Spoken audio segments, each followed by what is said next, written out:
కర్ణుని జననం. మహాభారతంలో కర్ణుని పాత్ర లేనిదే మహాభారతం లేదు. కుంతికి కన్యగా ఉన్నప్పుడు పుట్టిన కుమారుడే కర్ణుడు.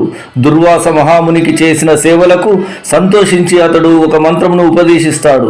ఆ మంత్రము ఏ దేవతను కోరుకుని ఆ మంత్రము చదివినా కుమారుడు కలుగుతాడని చెప్పిన ఆ మంత్రమును పరీక్షింపతలచి సూర్య భగవానుని చూస్తూ పఠిస్తుంది.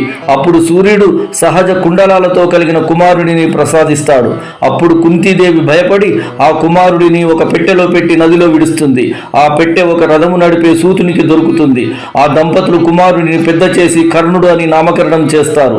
కర్ణుడు సూతపుత్రుడని రాజగురువులు అతనికి ఏ విద్యలు నేర్పరు.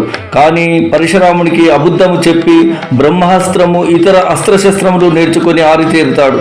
కానీ పరశురామునికి నిజము తెలిసి నీవు సూతపుత్రుడవయ్యి అబద్ధము చెప్పినందువలన యుద్ధ సమయములో నీకు ఏ అస్త్రము కూడా నీకు పని చేయదని శపిస్తాడు. కర్ణుడు స్వతహాగా మృదు స్వభావి అయినా చెడు సావాసములతో చేరినందువల్ల అతనికి అనేక అనర్థాలు చుట్టుముట్టినాయి. Viewers, like, share, follow our channel.